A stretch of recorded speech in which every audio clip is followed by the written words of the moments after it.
Hey, who doesn't like to go out to eat? We all do. But we don't really know what's happening behind the kitchen doors. That's why we brought in the famous chef Pascal to tell us and to show us and to bring some of his friends in so we can see what's going on in those kitchens all over the place. And today, Chef Pascal, thank you for joining us here today. Oh, thank you. You finally listened to me. I've been begging you since you started this show. I said, can't we, you know the executive chef at the fancy Pendry Hotel? And you say, oh, yes, I know him. Yes, I know all these people. And I'm like, well, bring him in. So I didn't think you really did until we went to an event. I tell you, I wanted to bring him first, but I learned more by him. We met a couple of times the last couple of months. And, but with his position on the hotel, it's not easy to get him out of the hotel. I'll bet. I'll bet. So exactly. He's a busy Ask my man. wife about that. Yeah, your wife, yeah. Why would you leave a palace like so? I'm looking at his resume. He worked at the Ritz-Carlton. Well, He let's worked the go for montage. that. Yeah. Tell us. Welcome, if you are. This is Ben Martinek. Did I say it right? Yes, you did. Martinek. Well, thanks for having me. It's a pleasure to be here. Thanks for coming. Absolutely. I'm very pleased that you are here. And because right now you are in control of a food service management of a PENDRY hotel in Fashion Island, which is a fabulous, fabulous hotel. Well, thank you. And we will talk later how many kitchen you have to supervise. But you've been around only in high-end hotels and resorts, and nothing less than 4 or 5 stars. And so tell us a little bit, because I know you're not from California.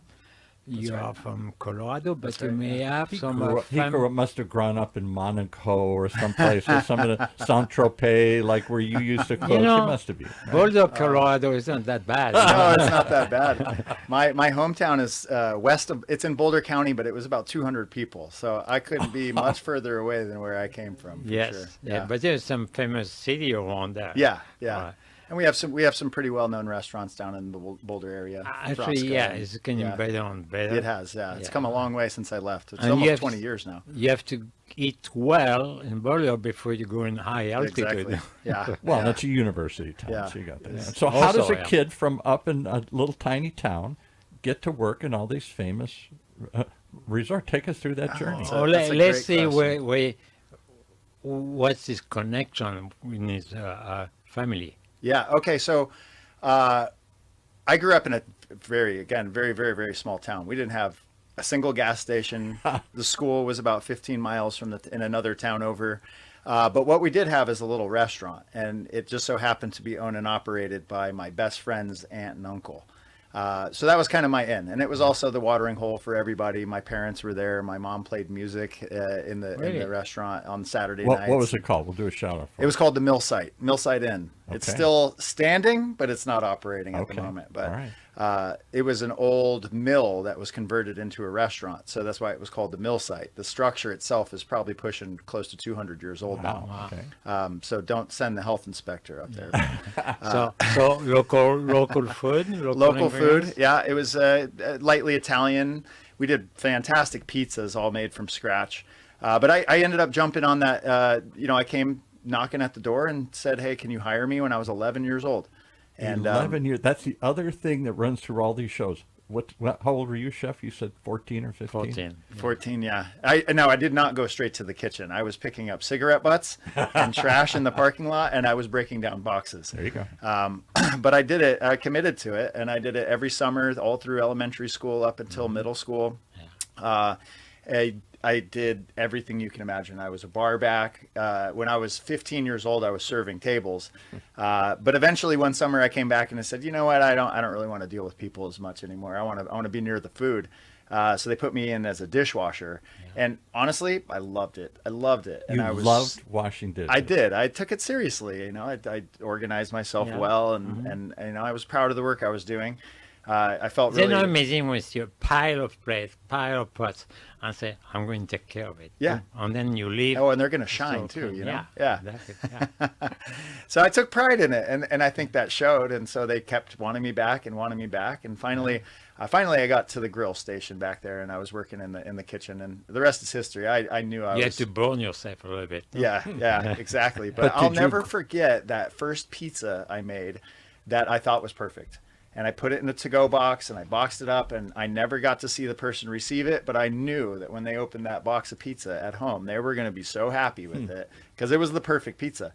It really was the perfect pizza. I still make pizza today.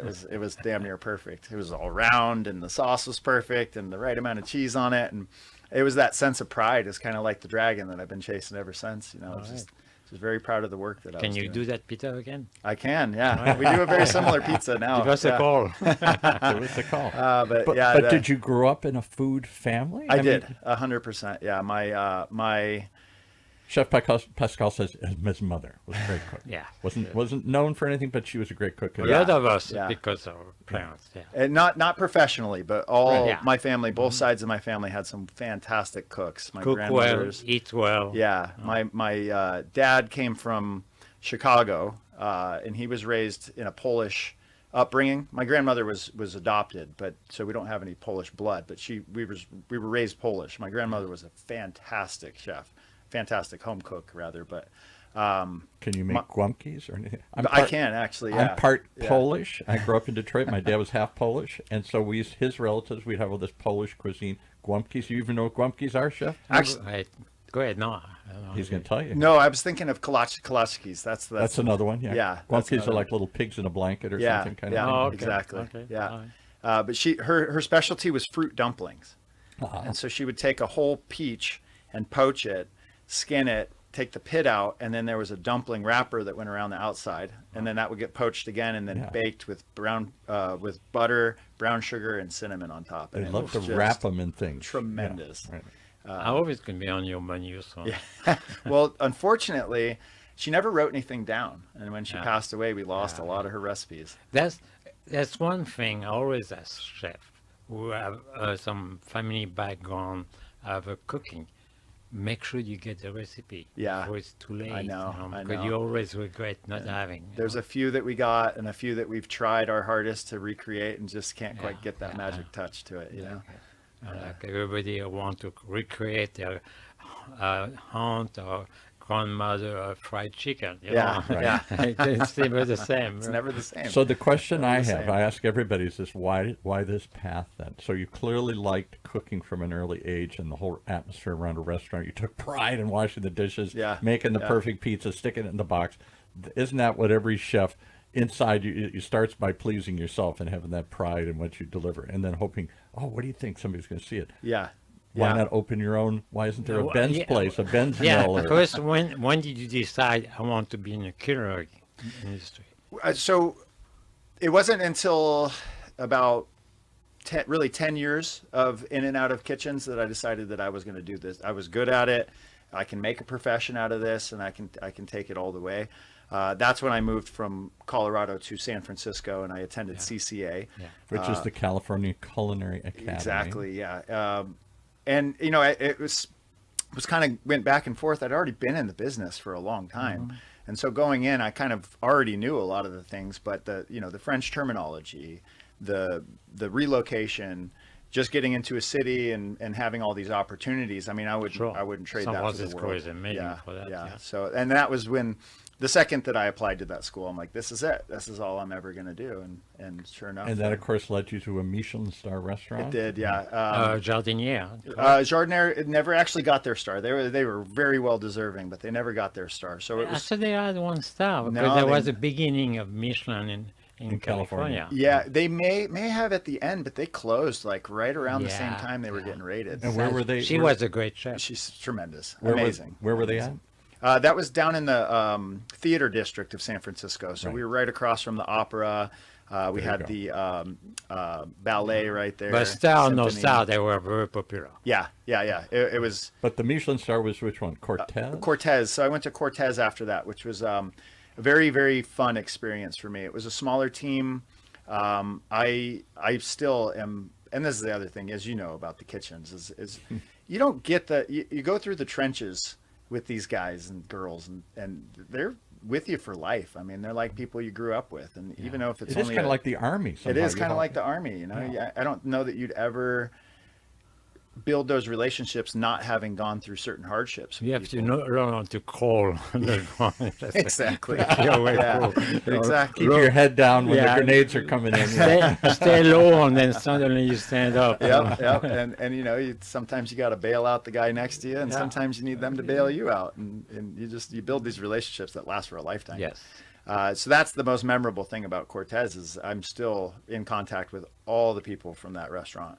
Had a Michelin star, very creative cuisine, Very Californian style. Californian style. It had some Mediterranean influence and some Spanish This influence. was up north somewhere. Again? It was in the city. In San San Francisco. Francisco. The city. If Yeah. you're anybody listening outside of California, there's only one city in California. If you're up in the Bay Area, Yeah. it's the city. Especially for food. Yeah, The yeah. city. Not LA, not San Diego. It's the city. The city. I miss it up there. But yeah, so right around a year and a half into that role, my wife, we had our daughter, and so we moved down to Orange County. We wanted to be. Her family's all centered down here, Oh, okay. So, and big family. She's got a lot of brothers and so sisters. you blame it on your wife? I do. Are you Or the daughter, You're one of the thanking two, you're thanking your wife to make you come down here. I didn't think I was going to like it down here, Yeah. leaving San Francisco and coming Yeah. down to, you know, It's a different Sleepy world. It's suburbia. completely Especially in different. industry, Yeah. you know, you Yeah. don't see other chef every day like in San Francisco. Everybody get together very often. Yeah. Oh, Yeah. Because even- it's spread out. And the Also, culinary there's roots are so more- deep up there. There's more nightlife too. Yeah. There's yeah. no Oh, it never nightlife in Orange sleeps. County. Never So- sleeps. No. And And what you don't year- need to own a car. You just walk Yeah. around or take the bus anywhere you want to go. And, you know, parking is about as expensive as What rent year up was there. this when you came down here? I came down in 2008, late 2008. And then when I got down here, I kind of threw my resume around a little bit, and Did you throw it over at Pascal's here? no, No. I didn't know the scene very well. I had said I want to work at Providence in LA, and I thought, oh, the commute, I'll yeah. deal with the commute. And then once the reality hit, it's like that wasn't Yeah, going to happen. yes, That was not going to happen. So I put my resume out in a few places. You remember Nick's? Well, it's still there. Nick's is an institution now, but when I first came down, they were the first person to respond to my resume, and they called me up and said, "Hey, we saw your resume. We love it." I was leaving as a sous chef from a Michelin star restaurant. You don't see a ton of that. down I'm here, surprised so. you didn't apply to the Patina group as well. Yeah, The Patina group, I yeah, heard right. about it shortly after I got down here, but at the time I had no idea. I was just Yeah. in a whole new pond, so I was just kind of randomly floating it out there. Nick's, yeah, it was pretty standard food. It was definitely not Michelin level, but they called me back right away and said, "We'd love to have you come work here." And I said, "Well, what if I came in and did a stage?" And they were like, "Oh, a stage." They had no idea what I was talking about. Oh, really? And I was like, "No, it's safe where I come in and I'll just work for a shift with you guys and see how you operate, and we'll see how it goes." Well, basically, you come, we'll give you a job, but you have to work for free. Yeah. Well, that's the funny part is they were so unfamiliar with that concept that they paid me cash. Oh, wow. Okay. So that's good. Even better. See, that's a secret behind the kitchen door. That's behind the kitchen door. Get cash. Always. And then I ended up getting an offer from the Ritz-Carlton.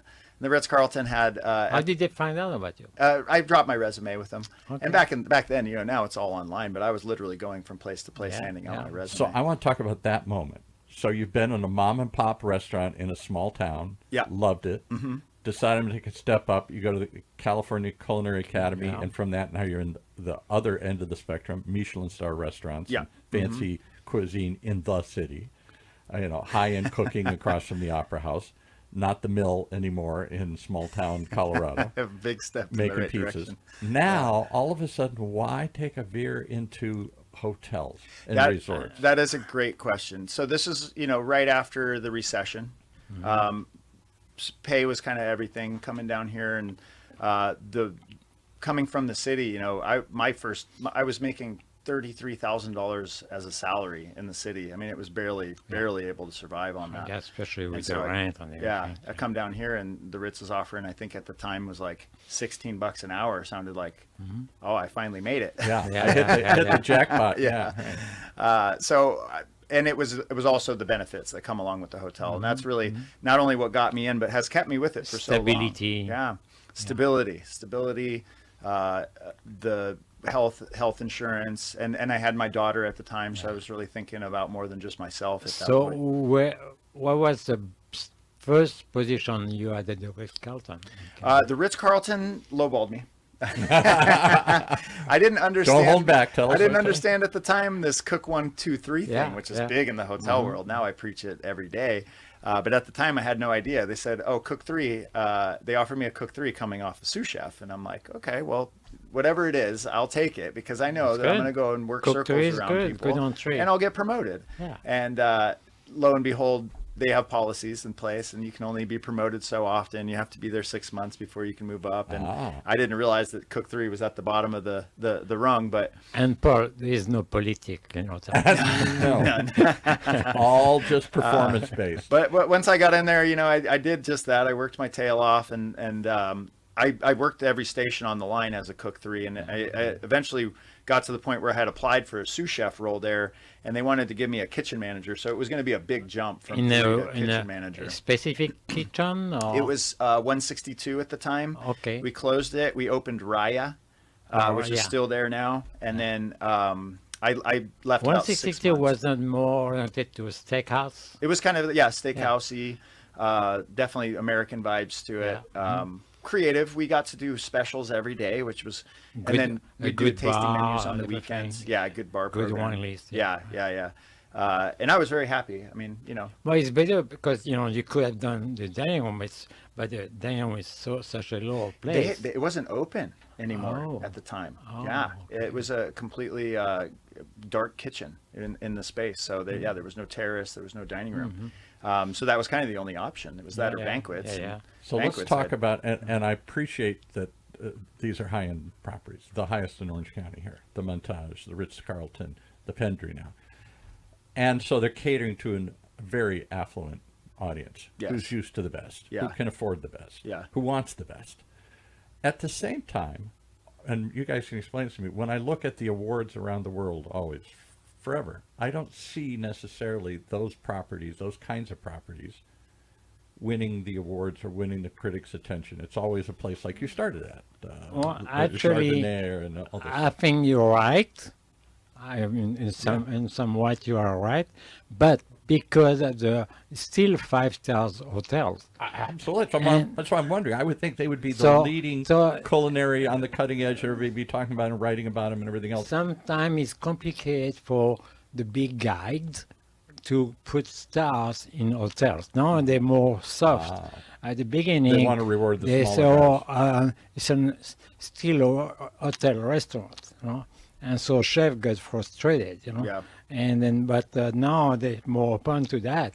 But then you move to the Montage, who was supposed to have stars. Yeah, The studio at the Montage was with a Great Strong was at least a 2-star Michelin style of restaurant. Yeah. They invested a lot. So what do you think? I guess what I'm getting at, with that kind of power, with that kind of prestige, with that kind of clientele, you think they'd be the cutting edge of culinary arts in America? And Oh, yet, they are. but They are. Are they? Okay. Because they have the budget and they can have Right. access. But And yet the ones I always hear about are the little hole in the walls, or the ones that are the James Beard chef is here and there. But the key is to, if I may say, Yeah. you can take over. Chef's answering all the questions.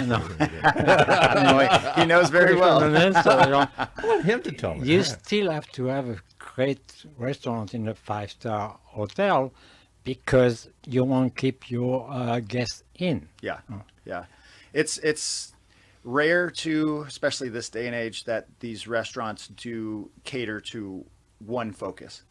And that's kind of the trouble that you run into with the hotel is most of the restaurants serve 3 meals. It's going to be breakfast, lunch, and dinner. Right. That's true. And they're very, I don't want to say generic, but you have to keep a Don't pretty forget wide. on the room service. Yeah, in the room service. Yeah, That's what I was yeah. gonna So get all at. these You- things are, right. you know, in, You still in the got to have a Michelin pizza world, on the menu and a burger. And stuff, exactly. right. In the Michelin world, they kind of amount to distractions from what your focus is, and so it's hard to maintain that focus. Studio was an exception. Yes. Studio is an exception. Studio as kind of, you felt it was an independent restaurant at the Montage. Yeah. Yeah, his own terrace, Yeah, his own view. you were even separated from Yeah, the building. I mean, totally. just spectacular setting. And yeah, we unfortunately never got a chance to be rated by Michelin. We ended up closing at the beginning of the pandemic, which was pretty shortly after they started rating California as a Yeah, whole. yeah. So we never really got the chance. So I'm a firm Michelin- believer. Michelin kept us behind on, we were the last one to come Yeah, in California. Yeah, we were. in Orange Yeah, we County. were. I've It's a never lot of quite ground to cover. I've never quite understood why, but it always to me seemed like it was sort of the snooty. It has to be a French restaurant in It's France not to get a snooty. Michelin I star. think Orange County is a complex area for culinary. Yeah. There's so many diversity. Yeah. It's not Yeah. easy You for got a lot a of guy. ethnic food. And it's a lot of ground to cover, a lot of restaurants to look at. You know, it's a big task. It's a huge task. Sorry, you gave me an explanation, which makes sense. I never heard why. So as high end as you're doing, you're also got to do breakfast. You got to do what do you call it? Room service? Room service, yeah, all that Yeah. stuff. Here's one other idea to throw out there. I never go. Sorry to say, I like to go to fancy restaurants. Can't always afford them, but I like to go out and eat and try these places. Hear about something I got to try. It's got a Michelin star. I'll go. I never think of going to a resort, to the Montage, to the Ritz, to any of those places, because somehow that seems like that's for them. I don't know that it even advertises or caters to the surrounding community. Is that wrong? Is that just me, or are they really an internal market? Well, I think a little bit of both can be true. You know, we definitely are there to cater to hotel guests, and the primary source of income is through those rooms, not necessarily the restaurant. So everything we do kind of translates back to that. But you know, we do, I would say about 40% of our business in the restaurants is the local community, or people coming from other hotels and Good, things like okay. that. All right. I didn't know that. Yeah. Because I just don't know why I don't think of, you've got some great restaurants and great properties. I've never been to the Pendry Hotel. Well, it's also because of the location. You know, so you have Yeah. you know, Yeah. a lot of business going on, fashion salon. Yeah. A lot of the good part of the tourism go to fashion salon, you know, and go to the ocean. I can do Right. shopping, all kind of thing, and but I wanted to say that really, you know, Paul, there is a 3-star Michelin hotel in San Diego, Addison. You know, they have 3 stars. That's what your last guest was talking Yeah. about here, Yeah. Addison. That's the first. And I have never heard of it, and I've never been there. And It's I'm now amazing. intrigued It's to go very back. I rare have to been have there. a 3-star restaurant in it a, is. a In a resort, hotel. Yeah, yeah. And At least so- in the U.S. I mean, there's certain brands that really put themselves behind the stars, and they see it as a huge asset to what they're doing. Four Seasons is a good example. They have a lot of stars, and they really invest in that, and they promote that. they have consultants. So Yeah. how does, and the other thing you brought up is the tourism word here. Orange County is a huge tourism thing. Starts with It is. Disneyland, but doesn't end there. You got the beaches, and you got all the other South Coast Plaza, and people come from Japan and China and all these places. Does that change the food that you have to cook for them? It That's a does good point. to a degree. Kind of depends on what the structure of the hotel is, of course, first and foremost. That wouldn't really influence what we did in a place like Studio. Studio was very set in upper echelon Yeah. food, and it tried to be you an know, independent kind of shooting for restaurant. the stars. Yeah, right. However, in the same hotel, you have the loft, which is a little bit more casual, breakfast, lunch, and Yeah. dinner, and you know that in-room dining menu is pretty eclectic. You got to have a little bit of everything. Yeah, more kind of fun family food. Yeah, yeah. Close to the pool. Yeah, thing like that, yeah. you know, So But- so this is where I want to come, because the Pendry, if it was a larger place, like you said earlier, on a golf course, you know, we could call it a resort. Yeah. But it's not, because it's a standing hotel. yeah, a tower. and internally we still kind of refer to it as a resort. I mean, Yeah. you know, it's But you don't market it that way. we don't market it that way. But Right. if you go there, I tell you, because and then I want to go to the next restaurant after that. That's the ultimate thing. I'm hoping you guys will take me there because I said 3 times I've never been there. Right. But you have to make a decision. Uh-oh. Because there's 1, 2, 3, 4, like 5 options for dining. Really? There. Yeah. Okay. Yeah. And if you really nice, you can go to a private dining area. Well, we're going to talk about that in a minute, too. I want to But, understand that whole market. As far as I want to go back to the resort thing, there's an outdoor setting. There's a pool on one side, there's a bar in the middle, and then a beautiful setting with trees, birds all around, a lot of plants, and it's like a happy hour menu all day long. Yeah. With great food. Yeah. Like last time I went there, I had a trio of tacos, and it was the best tacos you can eat in a 5-star hotel. It was amazing. You know? So, and then you have an Italian We do. restaurant, Yeah. very high-end Italian restaurant, Yeah. and you have a steak restaurant. Steak and sushi. Yeah. And the steak, the steak restaurant has a beautiful sushi bar. So if you do want sushi and steak, you can have both at the same time. you know? So can I, before he answers, I got another question because I'm always wondering where things are going. And my perception, I don't go to many fancy resorts. I don't live in that level here where I get to go to fancy resorts in Hawaii or Europe or whatever here. But my perception is that they always have to have a steak.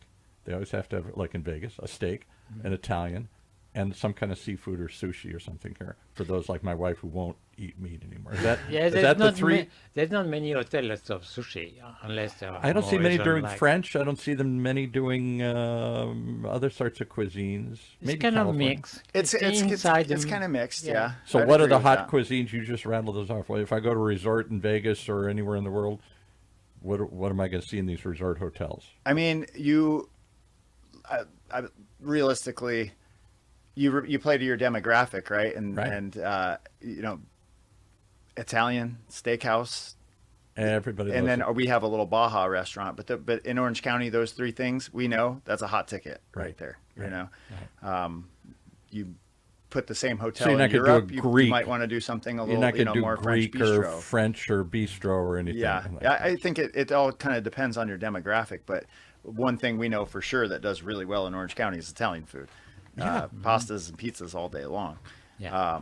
Steak and sushi is another one, especially having that, combined together, because there's a lot of steakhouses, there's a lot of sushi places, Right. but to combine the two is a little novel and definitely draws a huge crowd. Because So the men Yeah. want the steak and the women want the sushi.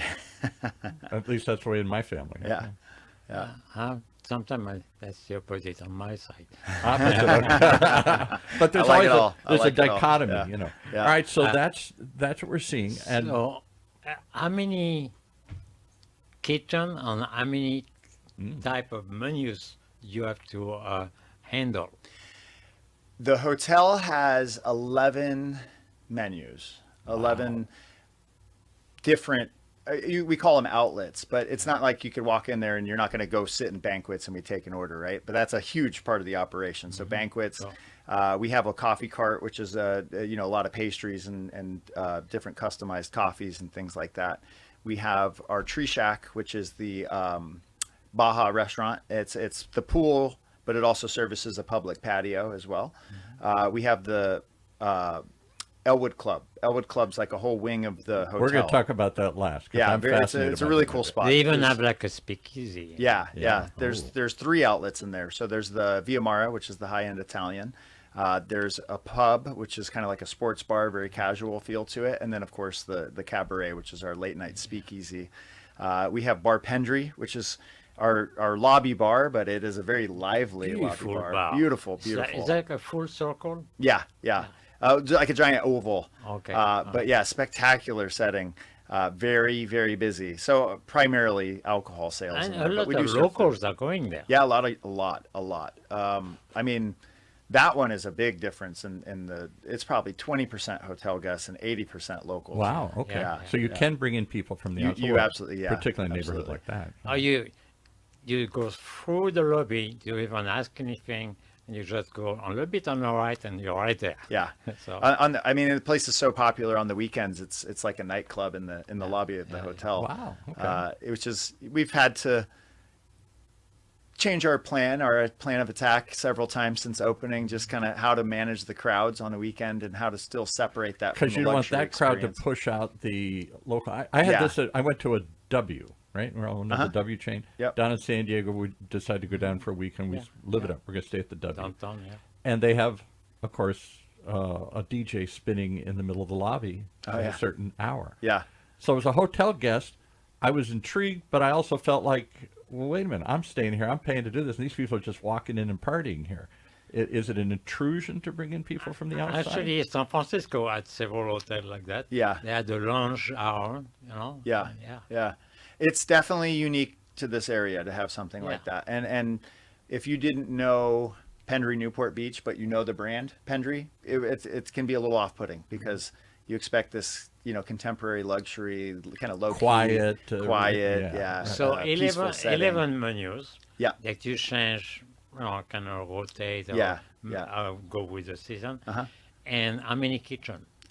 We have 2 main kitchens is all, but we call it our main kitchen. Cranking out all that food? Well, including the main banquets? kitchen is kind of a complex. There's 3 main lines on the Each cook at main 4 kitchen. ends, you know. Yeah. Wow. it's a huge space. Banquets takes up a big chunk of that. We have 1 kitchen that does 3 outlets. 3. The Tree Shack Baja cuisine. It does the bar Pendry food at night, so one into the next, and then 24 hours a day we do room service out of that kitchen. Wow. Is that kitchen still same, Bill Bracken? He Yeah, used to be yeah, there. yeah. And I went there, could do some parties with him. Yeah, couple of very times. similar, but we Yeah. did kind of remodel a bit. Okay. We added so that kitchen I just mentioned is all induction. Everything was induction, and we kind of pushed Really? it into what used to be the Garmager kitchen from the Island Hotel, Oh, wow. and took over that space to create 3 new outlets. So induction meaning you don't have live flames and stuff? We don't have live flames and no hood vents. That's like the real thing is we don't have hood vents, so everything has to be induction. It was just kind of pushing what used to be all on this one line. They used to do about 5 outlets. We pushed 3 of them out to separate them, and then now that one main line just focuses on the steak and And- sushi. Technically, Yeah. in a hotel like this, it's very hard to have a shaft.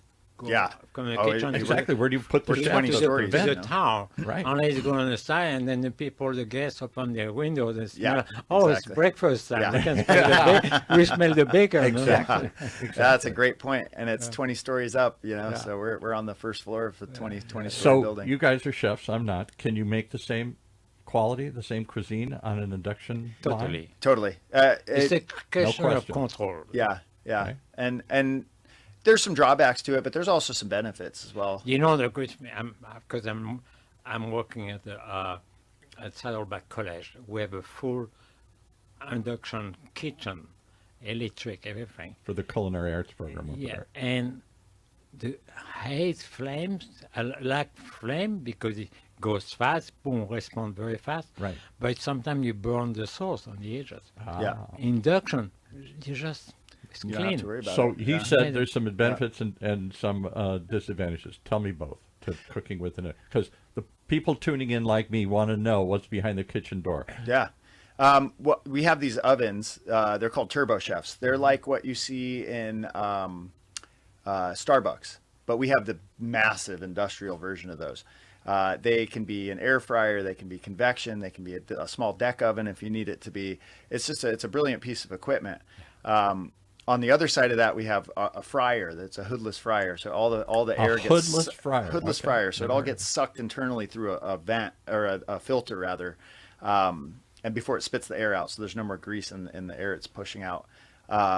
It's So no grease traps and all the no other stuff? grease traps. It's kind of a nightmare just the maintenance on it. We have to change filters on it all the time, and it's a pain in the butt to clean, and you got to take the whole thing apart every day. And But as a chef, what's the upside? What's the downside? What well, can you do, what I don't can't you? think there's an For upside the to a chef, hoodless no, fryer, but if it's we're for being cook. honest. The cook one has to do the job. The cook one. No, the cook 3. We found that out. That's the bottom line there. But we have like the induction burners, like you mentioned, chef. Not scorching things, and they are pretty responsive to the heat. As long as you have the right pan on there, it gets hot very fast, and it's a very nice, even heat. And you have a lot of surface area to And work it's the on, best too. for simmering. Yeah, and, yeah. And, you know, we had to be smart about the menu that we serve. So the pool, we don't have a lot of fried stuff on there. Obviously, it'd be a crime not to have some French fries and chicken Gotcha, tenders yeah. and things for the kids. But outside of that, you know, the doing tacos off of it is perfect. It's perfect. Do you have a pizza oven in your kitchen? I do in the Via Mara kitchen. So that there's one kitchen that's separated from that main complex, and that's the Elwood kitchen. Okay. It's a very small space, but a lot of firepower in there. And that was a new addition. So I want to try one of your pizzas. yeah, you need to come. The pizza's excellent. It is very good. Very good. We Now, get the you, as the executive chef, or what do you cover? You call yourself now here, culinary director? culinary director, yeah. Do you oversee all of these 11 menus, all of these I do, different yeah. kitchens? And how many people are you supervising? I have 1,000. I have 10 chefs that work on the team, and about 65 cooks. Wow. It's a very large And team. each kitchen has its own brigade. Brigade, also. yeah. Chef de cuisine, sous chef, chef de partie, and then cook 1, 2s, and 3s. Wonderful. Yeah. Amazing. And how do you maintain not just consistency, but quality across that many different operations, that many different cuisines, different kitchens, and all that stuff? Well, I know a big part of it is cost control and figuring it all out and what sells and what doesn't. It's all that business part of it. yeah, But how do you make sure that the product comes out right? that's a great question. It's all about the checks, the controls, making sure that the people are there inspecting things and tasting things. And I preach this every day. Did you taste it? Did you taste it? I never All heard of the that. time. I never thought of it. I wouldn't think anybody would taste it. They're just cranking it out. It's very important. That's the key of that make the Never thought guests of that. happy. Consistency. If you're in your own kitchen, yeah. like your kitchen, that you, Chef Pascal, in Pascal's restaurant, I is walking carry, around the kitchen. I carry a little spoon all the time in Yeah. my pocket. And Yeah. that's- But would you expect that if there's 11 chefs and multiple kitchens on a multiple Well, story if you, property? if you care, girl. If you care, absolutely. And I taste everywhere I go. I don't usually sit down to eat a meal throughout But the you day. already did. I'm constantly eating. It's like a grazing technique that I Yeah. use. You know, I move around and just taste things.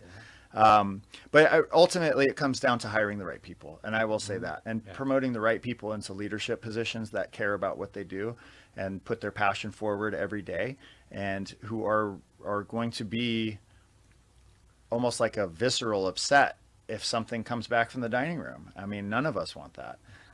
Or a complaint that it's under-seasoned or anything like that. And it's all about having the people that in the right positions that care about what they're doing.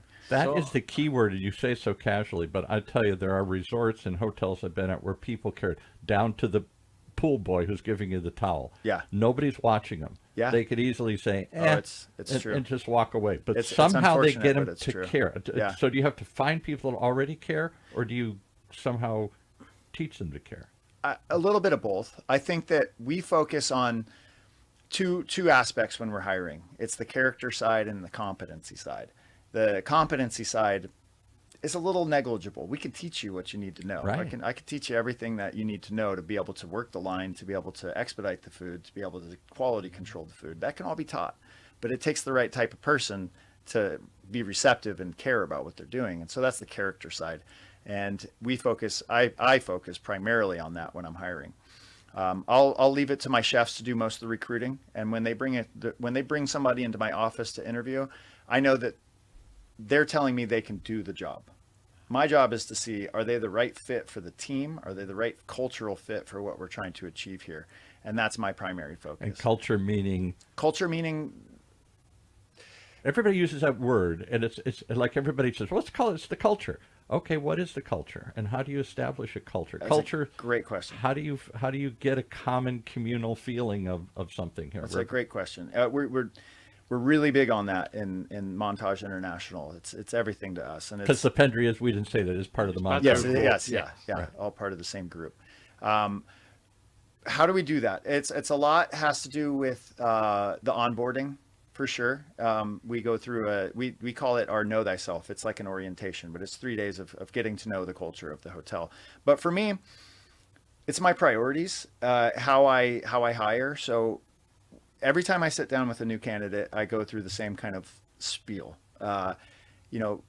most people tend to think that my number one priority is putting out fantastic food and getting great, happy guests and great response to the food and winning accolades and winning awards. And that's really not the case. Actually, that stuff falls pretty far down my list.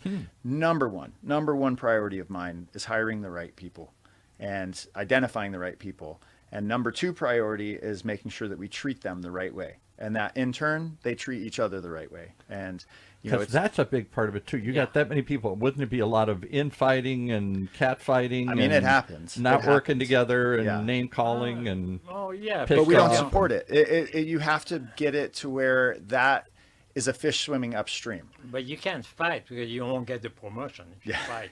But I'm just saying, when we bring a lot of people together and they're creative and they're passionate and they're really into something, not all of them are going to play well together. By definition. They don't. But de-escalating is pretty simple. You just listen to people. Yeah, if they have a good mind, they will not mind to learn from the others. Get you up to the mic closer. You're drifting off. We always learn from each other. Yeah. Any level you are in the kitchen. Yeah. So, who will be the first one to say, "Hey, I want the PENDRY Hotel to have a Michelin star restaurant"? If they will come from the top management, or you can go say, "Hey, I would like to have one." You're saying who sets the goal, who sets that target, or does that an important target to even reach? I mean, Everett clearly be nice. If you asked me 10 years ago, it's the only goal. But now, it's important, I think. But at the same time, it's not necessarily part of the business model that we're running. That's what I'm saying, right? It really does need to come from the top and say, hey, we're gonna pay this much money to have this chef come in, and we're gonna make sure that they can just primarily focus on dinner only, and it's gonna be food cost is out the window and all these things. That has to come from the top. I can't decide, hey, I'm gonna increase my food cost by 10%. But how do people know that you can serve the best steak in Orange County in your kitchen? In other words, how do you promote yourself today? Because the newspaper used to be a handful of newspapers had writers, not anymore. Yeah. There is no Elmer Dills on TV walking around. What it is? Or whatever. It's TikTok and Instagram. Yeah. TikTok and Instagram. Reviews. Yeah, and reviews. That's it. And podcasts. Hotels are very big on the review. This is why they have meetings with the teams and the cast. Say, hey, we need to have the best reviews. I was at a restaurant. I won't call them out. A nice restaurant, and at the end of the meal, because I was complimenting, I said, "Please put a review on. Please put a review on." I thought it was just begging me like 5 times.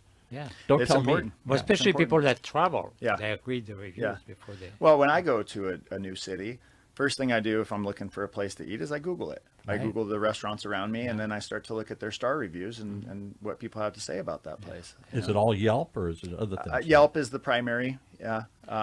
So very quickly, because we're going to run out of time. Right. Why there is a private club in the hotel? That's a great question. That's what we want to know here. And make it special. That's a great question. In a public hotel, a public resort. Yeah. You said it's mostly people coming and staying. It's about the rooms and how long you stay there. Yeah. Why then have a private club, which is by definition probably not for the outside, but for the community more, right? Yeah. Well, I think it has a lot to do with our demographic here in Orange County, and especially in Newport, there's a huge club culture, and these people aren't necessarily belonging to one club. They belong to 3 or 4 of these private clubs. The yacht club. The golf club, whatever it might be. Ours is a strictly social club. We don't have a golf course. We don't have a dock. Marina. We're not a marina. We're not on the water.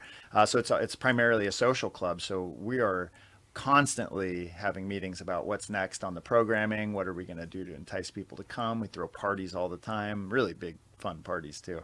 But why is a great question. I think that it was a passion project from our ownership, or not our ownership, but the founder and CEO of Montage and his son. It was a passion project for them. So Elwood is the name comes from their grandfather. Well, his grandfather, Alan Firstman's father. So definitely, to brand it as under his name, and this is definitely. So it's called the Elwood. The Elwood. Club. The Elwood Club. And how many Montage Group must be international and huge? How many Elwoods are there around the? This is the one and only. This is the one. Make in it Illinois. even more special. Make it Yeah. even more special. We have a couple other little private clubs that we run in some of our hotels, but none of them are branded as the Elwood. And Do they live locally? Is this? Do they see it? Do you they have to, experience it? or Primarily. they have to be members in a membership. or Yeah, something? yeah. So there's membership, different tiers. We have different packages. There's a corporate membership. There's a singles membership. There's an under 30 membership. There's a couples. So there's a lot of different ways to get in there. You know what you need is a media membership for And podcasters. as a member, Come on. as a member, you could go through the lobby. Do they know? Oh, this is a special member. Yes, yeah. yes, that is a huge thing for us. Very Well, important. part of what built the Montage brand is our guest recognition, Yes. our name usage, the way that we treat people as if they're family, whether they're a guest that we've never had in before or someone that comes back 10 or 12 times. This is a whole new level for us. This is, we were all raised in this 5-star environment where it's Mr. such and such, Mrs. such and such. This is a very big divergence from how we were all kind of culturally raised in the hotel world, because we're on first name basis. A lot of us hug when we know them like they're family members. So you have to be a member to have access to the cabaret night, That's correct. Yeah. to have access to the Sports to bar. the pub. The pub, yes. Yes. The restaurant, though, we do open to the public. Okay. Lunch, pretty much since opening, has been open to the public, and really primarily hotel guests, because it's our main dining room for lunch. Outside, indoors anyway. We have the alfresco dining, but half the year. So it's a does little any chilly. member can invite guests? Yes, member can invite guests. do you have to be Someone no- is a member. I want to. Make sure you invite Me next. And how about, do you have to be nominated, or can I just, if I pony up and pay, I'm in? There is a selection process. So we do have a list, and it goes through 2 different committees. They're very quiet about, I don't even know who's on these committees. They try to keep it that way. So Chef's on one of the You can't committees, just I know reach it. out and say, hey, get me in the Elwood. You do go through a process, but it's they do background check. It's and they prestigious. do You some know, stuff. you have a card. And, Yeah, oh, yeah. amazing. Oh, I have to say, before we need to jump out of the food. The remodeling actually was done perfect. You know, was the amazing. interior They did such a design, good job. everything is Yeah. so pleasant. You feel good there. And that was fairly recently, right? 2 years ago. 2 we years ago, opened. okay. Yeah. But the rooms are also been upgraded. Unbelievable. You know, they have mini suites, something like that. A lot of suites too. Yeah, Yeah. It's a good mix in that hotel. Corner suites with ocean views, Yeah. something like Now, that. how do you know that, Chef? Do you go stay over there? You don't go stay in the suite. My wife is listening. Okay. Just kidding. No, we were planning an event for a celebrity actually that was coming from Silicon Valley, and so we had a tour to Had to pick check it the out. room. Yeah. Yeah. So we inherited a beautiful building. Which though was- structurally. What was it structurally. before? It was the So Four Seasons? it's 40 years old actually, that building. Yeah. It was a Four Seasons, originally built as a Four Seasons. Then it became Fashion Island Hotel, and then it was just slightly rebranded to the Island Hotel. Yeah. And then that shut down pretty much day one of the pandemic, Yeah. and sat vacant for about a year or so. Amazing. And then we jumped in, did the construction. And there was, I maybe hate to another say that, year. but kind of some speculation, maybe it would come down. Maybe it's not a hotel anymore here. Maybe it's a No, apartments they or put office or something. millions of dollars. I know. Yeah, into it. yeah. But there was a lot of concern as to was a couple of the big hotels, because hotels have not been It's coming out of the tough. pandemic well, yeah, it was tough. Montage had a growth spurt during the pandemic. We opened up But- about 6 yeah. hotels. wow. Yeah. But look at the location. Oh, wow. Close to the ocean, close to Fashion Island, close to the airport. Newport It's Beach. amazing location. Honestly, we're sitting on a bit of a gold mine, just in Yeah. terms of the location, in terms of the fact that it's been there for as long as it has, and it has a reputation. People have been there, and we get guests all the time that say, I remember when this was the Four and Seasons. they have view. Yeah, and the view. No view. Yeah, You. well- They have view. Oh, Oh, you and the view. well, thank you, Chef. I appreciate that. there's a I there's a just nice want view on the somebody- top floors. So Yeah, you get all the way I up want there. your top management. Heard So that. do they, here's an interesting question. Do they really have you and access to you? So if I'm a guest, or I'm in the club, or I just stopped over for a drink, this public spaces or something here. I would think you're so far up. You're on level 72. You're like the, There's no 72. well, you know what I'm saying.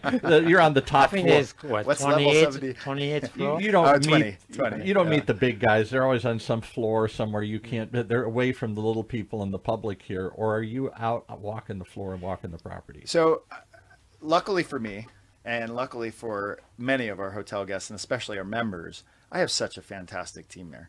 I've worked with, I brought in a lot of people that I'd worked with in the past. So I actually have more people that worked at studio now than do at the new studio Wow. now that it's reopening. I have more people in PENDRY from that era of studio than they do in Montage.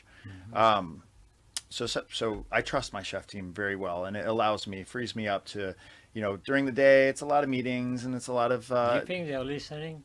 I'm sure they will be, yeah, when I tell them to. But I would think again, you're in cost control meetings, you're in strategy meetings, marketing meetings. You're in a business now. You're not out. You're not. That's a great point, and it is. That is the level that I'm at is operating a business, but.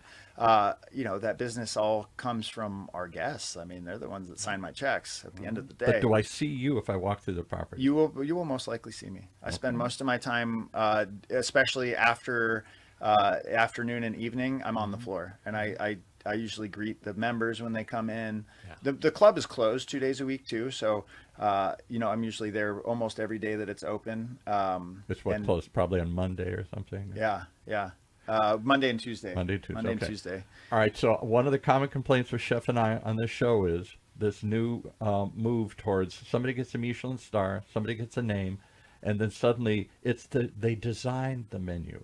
And they're never there. I don't think they've ever been there since it opened. Yeah, but it's their name on the menu. Yeah. It's their restaurant or whatever. That's, I think it's created by those TV shows. Yeah. Right. Yeah. And so they Yeah. use that as a marketing tool. It is. It's a marketing tool. For And sure. yet the chef is never, that name is never really on the property. It's And on, Yeah. it's on the menu.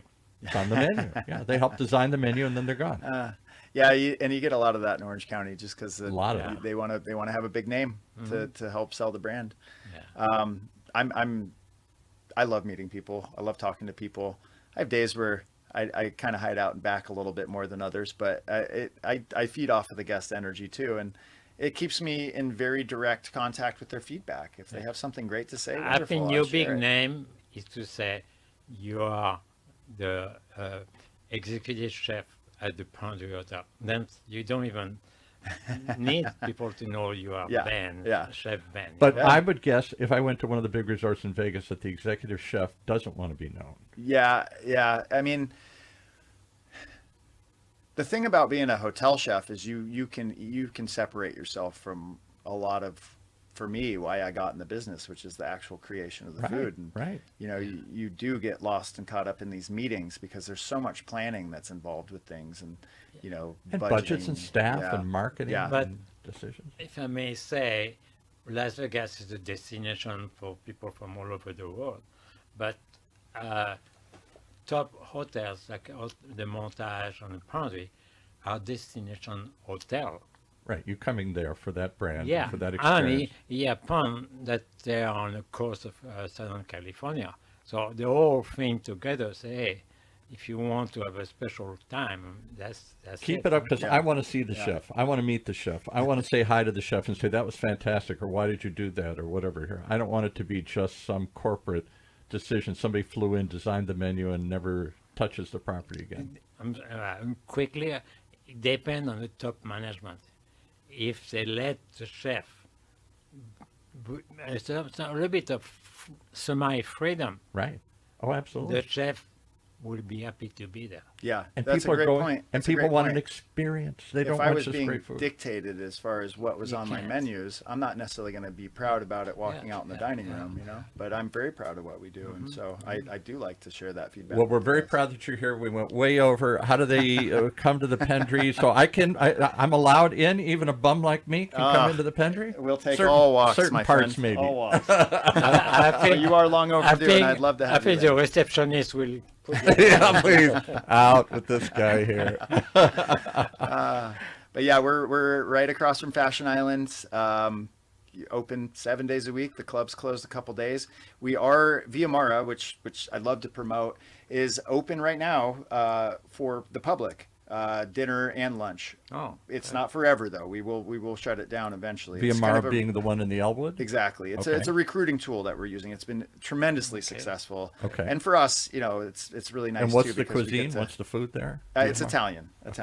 high-end Italian, but very seasonal, very his famous pizza. I gotta try. I love pizza. The pizza's amazing. Love pizza. The pizza is really good. Yeah. Well, thank you so much. Any place else you want us to go? Like if somebody wants to, I know they're pushing the Elwood to Well, get Set people to sign up. would be the other big one for dinner. Set is a really fun restaurant. So it's got amazing vibes. Food's really fantastic. We have cuts from all over I'm the sure world. the sushi is And the amazing, sushi's really good. We fly in fish from all over the place. How many years did you have Pascal's? 25, 30 too. years? 25 years. Did you ever once use the word the vibes? It's got great vibes at Pascal's. I didn't have to because It had great he vibes. was very vibrant. But I think, again, isn't that part of the experience is just as important as yeah, the food people today? come Yeah. and they knew each other. They were talking from table to tables and wine connoisseurs and then they come to see the chef in the kitchen. That was a very good vibe. Yeah. That's very important. Well, it's a good vibe here today. Thank you so much for joining us here Oh, well, today. thanks for having me. This Ben is a real pleasure. Martinek, we got Tremendous the pleasure. executive chef, the culinary director for all this staff and properties at the incredible Pendry Hotel. Thanks for joining And us. thank you for all your stuff. Of course. Thank you. Well, that's what I was expecting to get here. I want to go behind the kitchen doors, all of them, at a high-end property like that, and hear all that's happening on the cutting edge of cuisine these days. What'd you say, Chef? You will get lost at the point. I would get lost. Several kitchen doors. I could talk about this all day. Thanks for joining us here today. Come back and hear more as we venture behind the kitchen doors, right here in Orange County's only community radio station, OC Talk Radio, streaming live from our studios, our secret studios, here at the University of California, Irvine's Beale Applied Innovation Center.